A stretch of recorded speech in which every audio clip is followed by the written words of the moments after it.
పేదవాడి పక్షాన నిలబడతాం, ప్రజా గొంతుకై నినదిస్తాం. వాయిస్ ఆఫ్ వాయిస్లెస్, తెలుగువారి మనస్సాక్షి, సాక్షి టీవీ. సాక్షి టీవీ ప్రసారాల కోసం మీ స్థానిక కేబుల్ ఆపరేటర్ని వెంటనే సంప్రదించండి. సార్, ఇది మీరు చెప్పొచ్చో లేదు, ఫైనాన్స్ ఎలా ఉంటుంది సార్? రేట్ ఆఫ్ ఇంట్రెస్ట్ ఎలా ఉంటుంది? ఒక రకంగా ఉంటుందా, లేకపోతే పెద్ద సినిమాలు పెద్ద స్కేల్ ఆఫ్, ఇది 120 కోట్ల బడ్జెట్ అంటున్నారు, 5 years చేశారు. తర్వాత 100 కోట్లు దాటిన సినిమాలు, 200 కోట్లు దాటిన సినిమాలు, ఇండస్ట్రీలో ఇంట్రెస్ట్ రేట్లు ఎలా తీసుకుంటారు? దీనికి మీరు అన్నట్టు అప్పుడు తీసుకున్న ₹1 వాళ్ళు 10 కోట్లు అవ్వచ్చు అంటారు. 9 కోట్ల ఇంట్రెస్ట్ అంటే అసలు వీళ్ళు ఎంత రేట్ ఆఫ్ ఇంట్రెస్ట్కి వడ్డీలు తెచ్చుకుంటారు?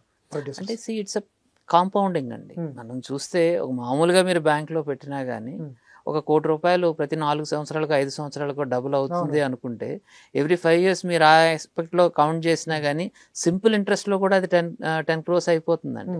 ఎందుకంటే every 4 years let us assume it is becoming double. So 1 2 అయింది, 2 4 అవుతుంది, 4 8 8 16 అవుతుందండి.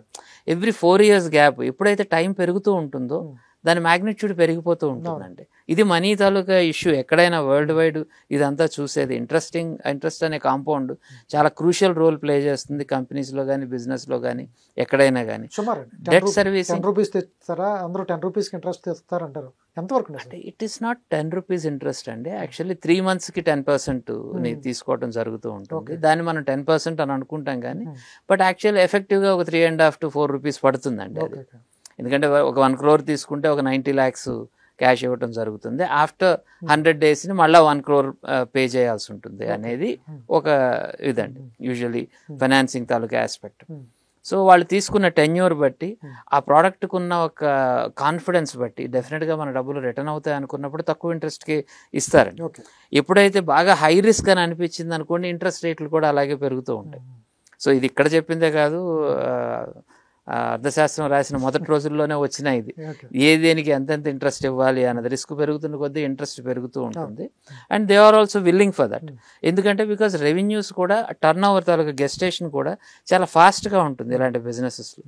సో కాబట్టి న్యాచురల్లీ చాలా ఎక్కువ ఉంటుంది. ఇప్పుడు మీరు కాల్ మనీ అంటారు, అది రోజు రోజుకి కూడా ఇంట్రెస్ట్ ఉంటుందండి. ఎవ్రీ డేలో ఇంట్రెస్ట్ ఉంటుంది. ఎందుకంటే ట్రేడింగ్ చేసేవాళ్ళు ఇమీడియట్గా ట్రేడింగ్ అవుతుంది. మార్నింగ్ బ్యాంక్ టైంలో తీసుకొని మళ్ళీ ఈవినింగ్ బ్యాంక్ టైంకి ఇచ్చేయడం కోసం కూడా చాలా పర్సంటేజ్ ఆఫ్ ఇంట్రెస్ట్లు తీసుకునే సందర్భం ఉంటుంది. It depends on person to person and case to case అండి. రెగ్యులర్గా ఒక సింగిల్ ఫైనాన్స్ దగ్గర తీసుకుంటున్నప్పుడు వాళ్ళకు ఉండే టర్మ్స్ కొంచెం కన్వీనియంట్ టర్మ్స్ కూడా ఉంటాయండి.